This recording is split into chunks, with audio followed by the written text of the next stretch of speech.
the big weakness that Alexandra Eala must address to reach her full potential. Alexandra Eala has quickly become one of the most popular players on the WTA Tour, but her maiden title has thus far remained elusive. Eala is now 40th in the world rankings, a career high for the Philippine star, who has over 200 career wins to her name. But those wins haven't yet equated to a WTA Tour title, which hasn't been the case for several of her young rivals. The likes of Mira Andreeva, Eva Jovic, Victoria Mboko, and Maya Joint have all managed to get over that significant hurdle in their brief careers so far. At 20, Eala has plenty of time for WTA success, but it's clear that she needs to improve her serving in order to do that. Alexandra Eala must address her serving struggles. At 1.75 m, Eala is certainly not one of the tallest players on the WTA Tour, and so already has a disadvantage compared to many other formidable figures. She's recorded just 7 aces in the early stages of the 2026 season so far, while Elena Rybakina has already hit a huge 75, more than any other player. But it has become increasingly clear that all aspects of her serve could be much better, from first serve to second serve and everything in between, with a particularly worrying double faults tally.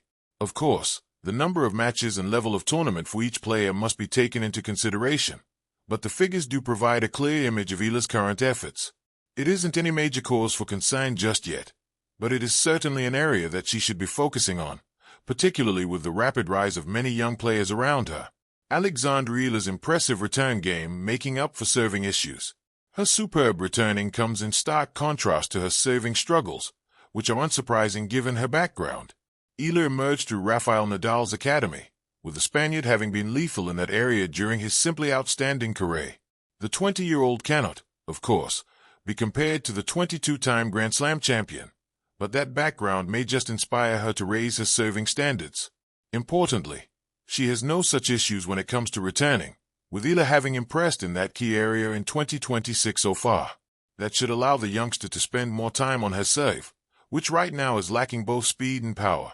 While she very likely won't challenge big hitters like Aryna Sabalenka and Rybakina, any improvement will make a big difference to her rates of success.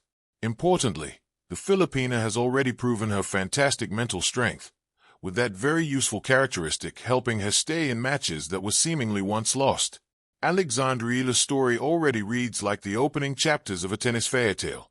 A junior Grand Slam champion, a trailblazer for Philippine tennis, and a player shaped by elite training at the Rafael Nadal Academy, she carries both promise and pressure with a calm, thoughtful demeanor. Her left-handed game is elegant, intelligent, and built on timing rather than brute force. Yet as the bright lights of the professional tour grow harsher and the margins between winning and losing grow thinner, one central weakness stands between Eala and her highest ceiling: the transition from a cerebral, junior-dominant game to a physically imposing, relentlessly aggressive professional one.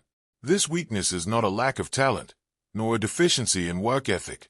It is the challenge of physical and offensive assertiveness, particularly the ability to consistently hurt opponents at the highest level, starting with the serve and the finishing shot. At the junior level, Eala's strengths shone brilliantly. Her anticipation, court sense, and ability to construct points set her apart. She read the game like a seasoned chess player, moving opponents side to side, drawing errors, and striking at the right moment. Against peers still learning discipline and patience, this intelligence was often enough. But professional tennis is a different ecosystem. Players are stronger, faster, and far less willing to give away free points. At this level, intelligence must be paired with intimidation. The serve is the clearest symbol of this gap. In modern women's tennis, the serve is no longer just a way to start the point. It is a weapon, a statement of authority. Eala's serve, while technically sound, has not yet consistently delivered the pace, variation, or bite required to put opponents immediately on the defensive. Against top professionals, a manageable serve becomes an invitation, an opening for aggressive returns that seize control of the rally from the first strike.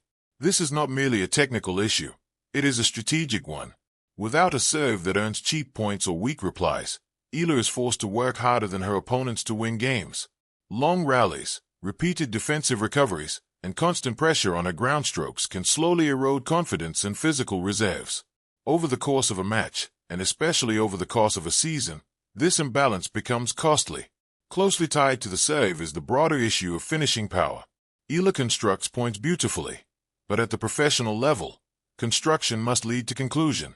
Too often, intelligent patterns end without a decisive blow, allowing opponents to reset or counterattack.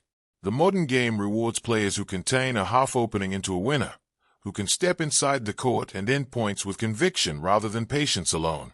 This does not mean Eala must abandon her natural identity as a smart, percentage-based player. On the contrary, her intelligence is her greatest asset. But intelligence without assertiveness risks becoming predictability. The next evolution of her game requires learning when to stop asking questions of her opponent and start delivering answers.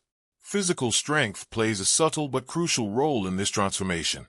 The professional tour demands not only power but resilience, the ability to absorb pace, redirect heavy shots, and maintain depth under pressure. While Eala's movement and balance are strong, adding functional strength will allow her strokes to penetrate the court more consistently. It will also protect her body from the grind of the tour. When matches are longer, travel is relentless, and recovery is as important as performance. There is also a psychological dimension to this weakness. Players who rely on consistency and intelligence can sometimes hesitate at key moments, choosing safety over assertion. At the junior level, safety often wins. At the professional level, hesitation is punished. To reach her full potential, Eala must embrace controlled risk, trusting her preparation, her body, and her instincts to go for more when it matters most. This is perhaps the hardest transition of all. It requires a shift in mindset, from proving you belong, to imposing yourself on others, from surviving points, to owning them, from playing not to lose, to playing to win. History offers reassurance. Many great players began their careers with similar questions surrounding power and physicality. What separated those who plateaued from those who soared was not overnight transformation, but deliberate evolution. Incremental improvements in serve speed, shot depth, and net aggression compound over time. Confidence grows as results follow. The game expands without losing its foundation,